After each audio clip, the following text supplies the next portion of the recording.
How's it going, guys? Music fan here. How you guys doing? Today we're gonna go on a very short song review, track review, and today we're gonna talk about the new Blink 182 song, "Bored to Death." It was premiered on Kroq yesterday afternoon, and we're gonna go on a very quick discussion about it. So let's get started right now.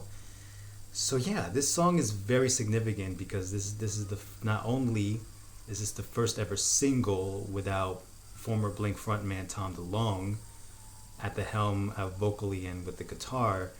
This is also the first Blink 182 song single from an upcoming album to feature Matt Skiba of Alkaline Trio as an official member.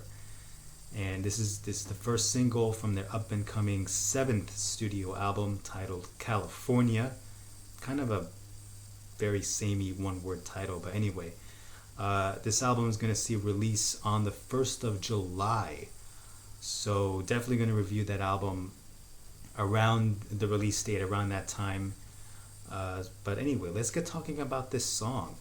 So ever since I first heard the song back during the Kroq interview when they premiered it first on Kroq, it really hasn't left my head at all. Like, I mean, this song is just really it in a way. This song kind of harkens back musically, in a sense, to the Enema of the State era, that really big, bright, sunshiny feel to this particular song. And while this song is not necessarily a return to the adult humor per se of Blink's past songs, their past hits, but this song musically really harkens back to that bright sound, that really bright, very sunshiny kind of sound that they've always been known for.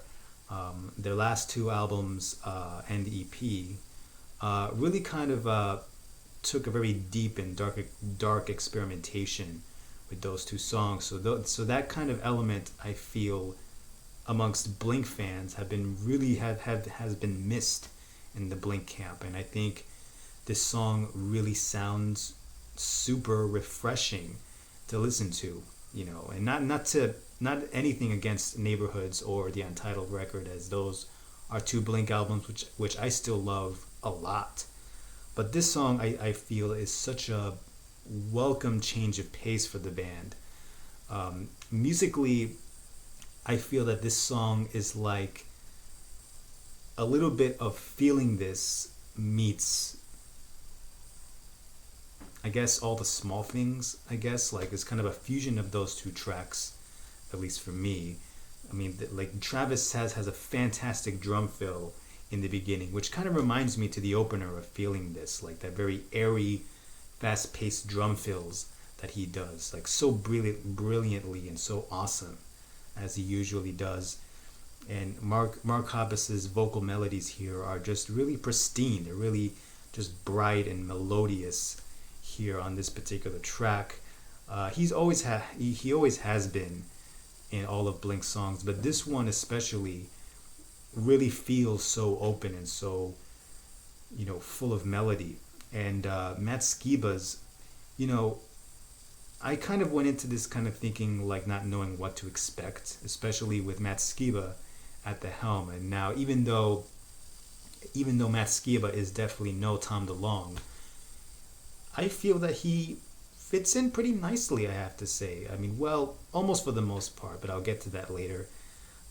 He really fits in pretty neatly with Mark's vocal harmonies and Travis's drum fills as well. Like, I mean, he really fits that mold perfectly, for the most part, at least. The only problem I have is that their vocals sounds a little too similar. Like hearing the verses and their vocal harmonies in the choruses, I am kind of thinking that it's hard to tell the other apart from the other one. It's hard to tell who's singing the line.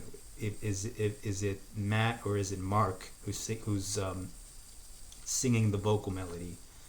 But either way, regardless of that, like, I mean, it's such a bright and happy, catchy song.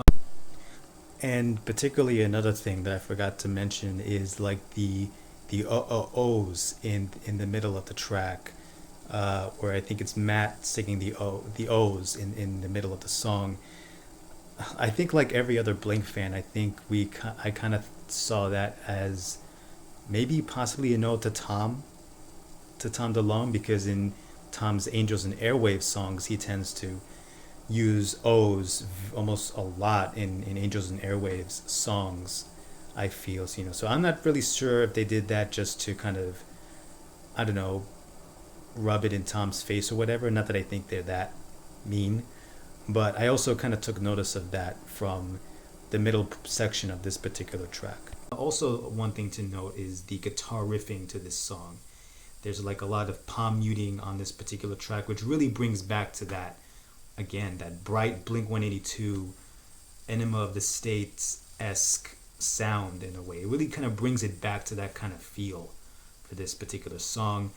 Lyrically, I kind of feel that this song has just a tiny little tint of darkness in it, but not to the extent of Untitled or Neighborhoods, which, to be fair, they have their fair share of bright and sunny, happy lyrics here and there as well.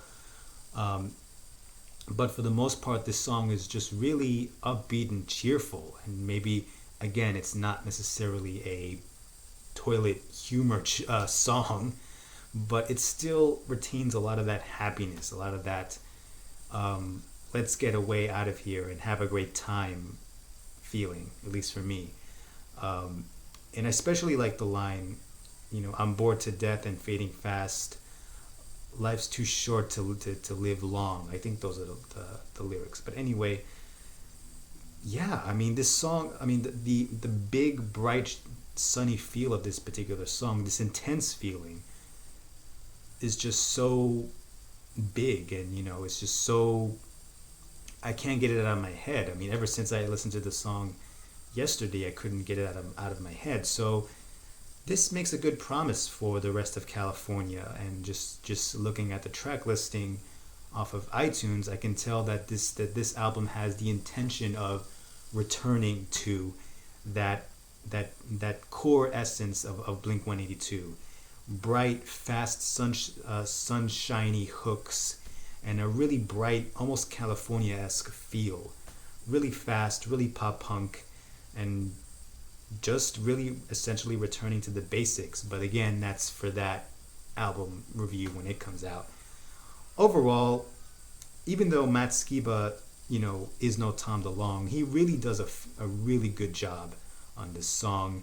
Over here, maybe his voice meshes a little too well with Mark's vocal harmonies, but either way, he does a really good job, and he really does a really great job in being the new member of Blink, and he's fitting in really well here. And while me personally, I am always kind of like in the Tom DeLonge camp, I guess, I have nothing against Skiba, because Skiba did a really good job here with filling in that particular role, and I think he's going to fit in very well. Overall, I'd have to give this song a 4 out of 5 for this song. Really, the only stickler point for me for this song is the too much gelling of the vocal harmonies between Mark and Matt. But other than that, this song's awesome. I especially love that really awesome outro at the end of this track of just nothing but Travis's drum fills on this song, which just sounds so sweet, sounds so awesome. So yeah, overall, I like this song. I really, really love this song. I feel that this is a song that a lot of Blink fans have been waiting to hear from Blink for years, and this song, I feel, is just completely refreshes the entire Blink discography and their fans for the most part. And I think it's a much needed refresher for the entire Blink fan base and the entire discography. So yeah, that's pretty much it for 4 out of 5 for this song. Leave your comments on the comment section below. Tell me what you think about Bored to Death. Do you love it? Do you hate it? Why not? And also, I'll leave a link to the lyric video on the bottom below for you guys to check out for yourselves. So yeah, that's what I think, and I want to know what you think. So this has been a track review, Blink-182, bored to death. I will see you guys next time, and take care. Bye.